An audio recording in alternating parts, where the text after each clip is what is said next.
여러분들을 만나 뵙게 돼서 무척 반갑고, 여러분들이 이제 그동안 고민해 왔던 것들, 특히 이 논술 수업장에 오기까지는 쉽지 않은 결정을 했지요. 언어 추리는 여러분들이 해야 된다는 당위성을 알고 있기 때문에. 근데 논술은 아무래도 나중에 해도 돼, 이렇게 주변에서도 얘기를 하고 그러는데, 저는 여러분들에게 처차시에 여러분들의 선택이 정말 현명한 선택이고 탁월한 선택이다라고 말씀드리면서 수업을 시작하고 싶어요. 왜냐? 이게 면접하고 직결이 되면서 아까도 조금 전에 말씀드렸지만 면접이 이번 주 주말에 치러지게 되는데, 그 라인까지 쭉 이어지는 가장 내적 일관성이 높은 과목이 언어 추리 논술 중에서 논술이에요. 그리고 이 논술은 여러분들이 단순하게 그냥 리트 입학 시험으로서만 딱 끝나는 게 아니라, 들어가면 어떤 것으로 체크되냐면 사례형 시험 보면서 중간고사에서부터 바로 체크가 돼요. 그래서 한 4월쯤 되면 친구들이, 합격한 친구들이 문자 보내와요. 뭐라고? 선생님, 사례형 시험 준비하다가 논술 생각나서 문자 보내요. 뭐 잘 지내시죠? 뭐 이렇게 안부. 그러니까 이게 논술 일종의 기량이거든요. 논증 기량인데, 논술이라는 것은 남이 해놓은 거를 분석하고 하는 게 아니라 내가 해내는 거예요. 내가 논리적이고 객관적인 소통을 타자와 할 수 있는 기본적인 역량을 다지는 매우 중요한 기량이다, 이거는. 그래서 여러분들이 그냥 리트 시험을 위해서 좀만 하면 되겠지가 아니라 내 걸로 완전히 소화해서 나의 경쟁력으로 삼아야 될 지점이 이 논술 영역의 논리적 역량이에요. 앞으로 AI가 여러분들을 이제 같이 일을 할 텐데, 걔가 해낸 거 잡아내야 되고, 걔보다 어떤 점이 얘가 잡아낸 것들이 문제가 있는지 이런 것들 다 포착해서 해내려면 훨씬 더 많은 역량이 필요할 거예요, 앞으로는요. 그렇기 때문에 그 로스쿨 들어가서도 사례형 시험 보면서 바로 직결되고, 선생님들이 논술 시험을 사례형으로 바꾼 지 지금 바꾸고 7회 시험이 치러졌고, 올해 8회, 그러니까 내년에 8회째 시험이 치러질 건데, 선생님들이 이렇게 사례형으로 바꾼 이유도 들어와서, 로스쿨 들어와서 여러분들의 학업 연계성을 높이기 위해서 그래요. 그렇죠? 그리고 그다음에 변시 볼 때 또 사례형 시험 봐야 되잖아요. 장난 아닌 시험이에요. 그게 여러분들이 오늘부터 시작하는 이 논술의 토대하고 이렇게 직결되면서 이제 쌓아져 가야 될 탑이에요. 그래서 이거 요번에 논술 이제 피해 가가지고 로스쿨 들어갔다고 하더라도 다시 또 이거 익혀야 되고요. 그다음에 변시 볼 때 또 익혀야 되고, 그다음에 변시 마치고 여러분들이 변호사로 활동할 때도 법리를 가지고 여러분들이 공방을 벌려야 돼요. 그렇죠? 법적 논쟁을 통해서 여러분들이 법리의 어떤 우위를 구축해내야 되는 힘이 변호사들의 핵심 업무잖아요.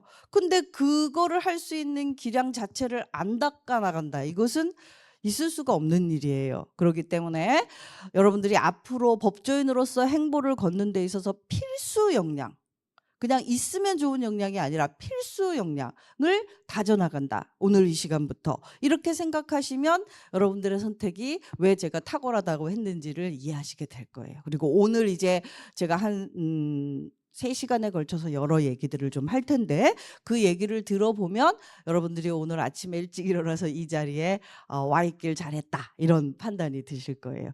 여러분들이 제 손을 놓지 않는 한 저는 여러분들 손을 놓지는 않아요. 그러므로 여러분들이 잘 오늘 하는 얘기들 잘 들어보시고, 그다음에 리트 논술이 이런 특징을 가지고 있구나, 법학 적성 시험이 이런 특징을 갖고 있구나를 좀 큰 윤곽을 잡으신 다음에 여러분들이 지금 내년 7월까지 어떻게, 그다음에 뭐 면접까지 하면 내년 이 시점까지인데 어떻게 그 흐름을 잡고 뭘 공부를 해야 되는가 하는 부분을 좀 점검을 하고 출발을 하기를 바래요. 그런 시간으로 오늘 한번 시작을 해보겠습니다. 이거는 다 아는 거니까 넘어가고, 오늘 진행은 제가 어떻게 해보려고 하냐면, 법학 적성 시험에 대해서 여러분들이 얼만큼 이해하고 있는가, 법학 적성 시험에 대해서 잘 알고 있어요. 시험 보신 분도 있고 하니까 잘 알 수 있을 것 같아요. 법학 적성 시험은 도대체 무슨 시험인가 하는 부분을 설명을 좀 드려볼 거예요. 왜? 여러분들이 도달해야 될 목표 지점을 정확하게 알아야지만 거기에 따른 효율적인 방법론이 나올 수가 있겠죠. 엉뚱한 목표 지점을 향해서 엉뚱한 방법론을 택해서 접근하면 안 되기 때문이에요. 법학 적성 시험에 대해서 여러분들이 다 알고 있는 것들은 각자 나름대로의 주관적 판단일 수 있죠. 법학 적성 시험은 이런 거야 하고 여러분들이 이제 여러 정보들을 가지고 여러분들 나름대로 가지고 있는 정보일 수 있는데 제가 객관화해서 설명드려 볼게요. 그러면 여러분들이 알고 있는 법학 적성 시험과 저 선생이 객관적 토대를 가지고 얘기하는 법학 적성 시험이 맞아 떨어지면 오케이인 거고 간극이 있으면 여러분들이 좀 수정을 해 나가야 되겠죠. 그렇죠? 그 부분을 설명드릴 거고 그다음에 리트 논술 시험에 대해서 설명을 드릴 거예요. 이런 설명은 이 시간 외에는 불가해요. 왜? 다음 주부터 다 우리가 나가야 될 커리가 있어요. 이런 수업이 다 잡혀 있어요.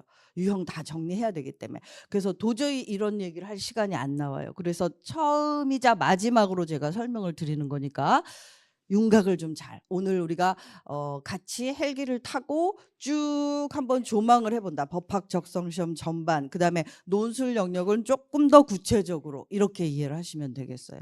그렇게 진행을 할 거고 그다음에 원고지 사용법 간단하게 설명드릴 거고 오늘 간단한 과제가 하나 나가요. 뭘 하지도 않았는데 과제가 나오나 하지도 않았는데 여러분들에게 뭔가 여러분들이 지금 어느 정도 테스트는 아니고 여러분들이 어느 정도 접근이 나오는가 제가 좀 알기도 해야 되고 여러분들 스스로도 한번 글 써보는 거. 글 이렇게 마음 잡고 이렇게 편집해 보지도 않지 않아요. 여러분들 다 요즘에 워드 작업하기 때문에. 그렇죠?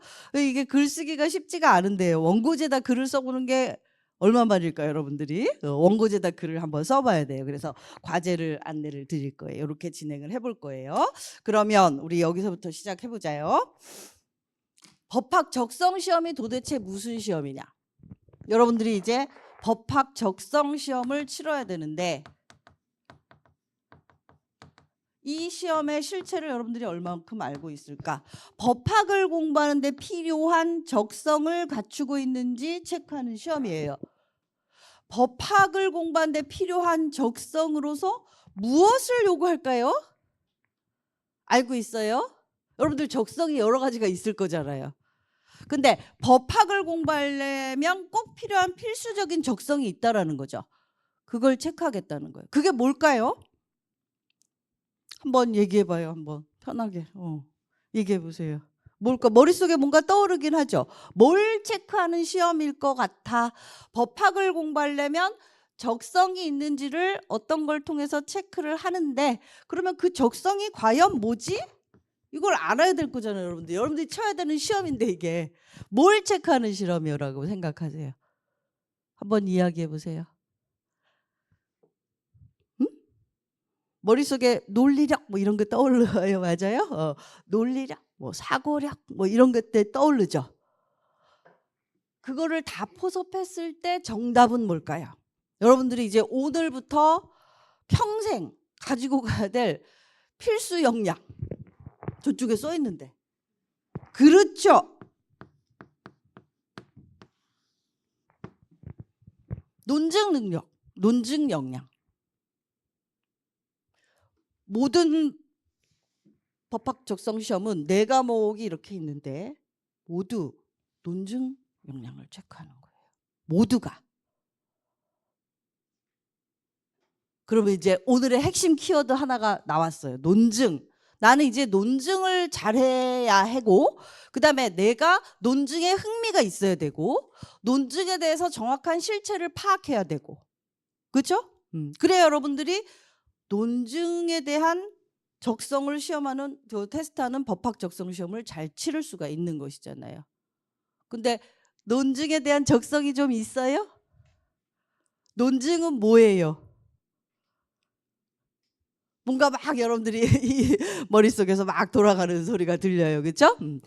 그래서 결국은 이 법학 적성 시험은 여러분들이 이제 산을 하나 올라가서 공략을 해내야 되는데 이 산 꼭대기에 여러분들이 정복해야 될 산 꼭대기에는 논증이라는 목표 지점이 놓여 있다.